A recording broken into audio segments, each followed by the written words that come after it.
అందరికీ నమస్కారం అండి. సంతాన ప్రాప్తిని కలిగించే సుబ్రహ్మణ్య షష్ఠి ఎప్పుడు? డిసెంబర్ 6 డిసెంబర్ 7 అన్న విషయాన్ని ఇప్పుడు మనం ఈ వీడియోలో తెలుసుకుందాము. ముందుగా ఒక చిన్న రిక్వెస్ట్ అండి. మీరు గనక మా ఛానల్ మొదటిసారి చూస్తున్నట్లయితే వెంటనే సబ్స్క్రైబ్ చేసుకోండి. పక్కనే ఉన్న బెల్ ఐకాన్ని యాక్టివేషన్ చేసుకుంటే మేము పెట్టే వీడియోలన్నీ కూడా మీకు ముందుగానే నోటిఫికేషన్గా వస్తాయి. ఇక లేట్ చేయకుండా వీడియోలోకి వెళ్ళిపోదాము. ఒక చేతిలో మహాశక్తి ఆయుధాన్ని, ఒక చేతిలో ప్రకాశవంతమైన వజ్రాయుధాన్ని, ఇంకొక చేతిని కటిపై ఉంచి మరొక హస్తంతో అభయప్రదానం చేస్తున్న శ్రీ సుబ్రహ్మణ్యేశ్వర స్వామిని గనక పూజించినట్లయితే అన్ని ఆటంకాలు తొలగిపోతాయని భక్తులు నమ్ముతుంటారు. ప్రతి సంవత్సరము డిసెంబర్ మాసంలో వచ్చే శుద్ధ షష్ఠి సుబ్రహ్మణ్యుని ఆరాధనకు విశేషమైనది.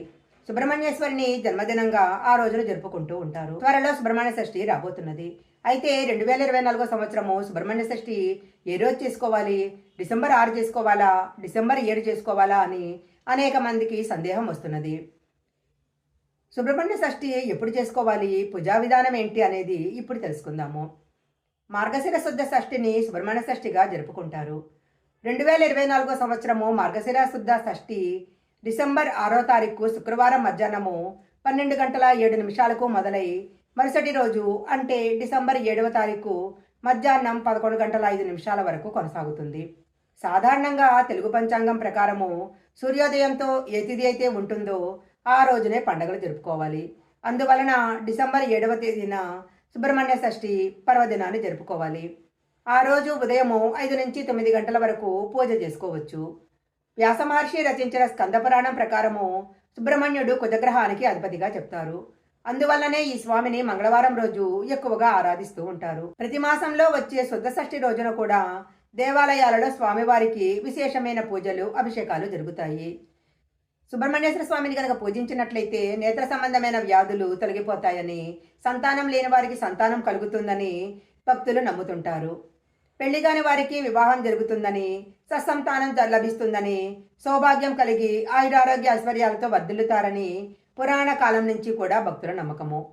సంతానం కలిగిన వారు శ్రీ స్వామివారి సహస్రనామాలతో ఇష్టమైన పేరుని వారి బిడ్డలకు పెట్టుకోవడం కూడా మనం చూస్తూనే ఉంటాము.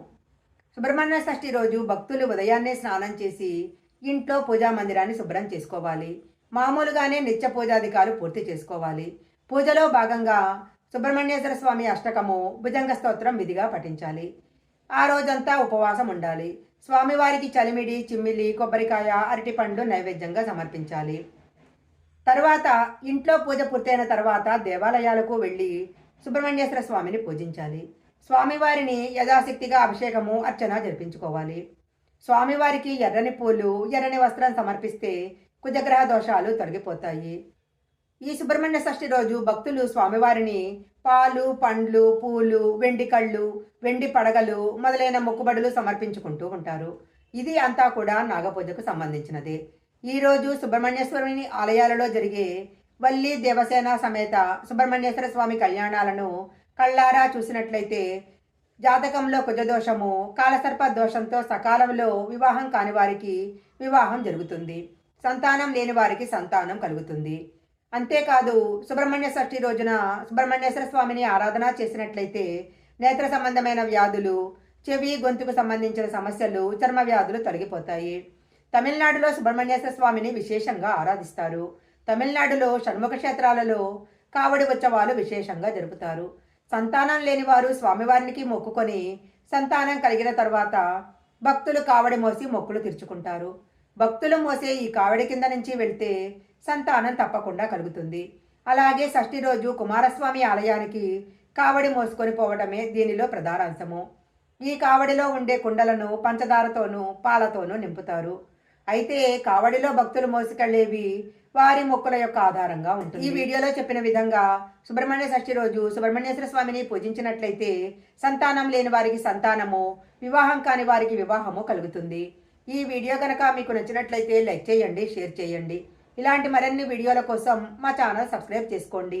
పక్కనే ఉన్న బెల్ ఐకాన్ని యాక్టివేషన్ చేసుకుంటే మేము పెట్టే వీడియోలన్నీ కూడా మీకు ముందుగానే నోటిఫికేషన్గా వస్తాయి.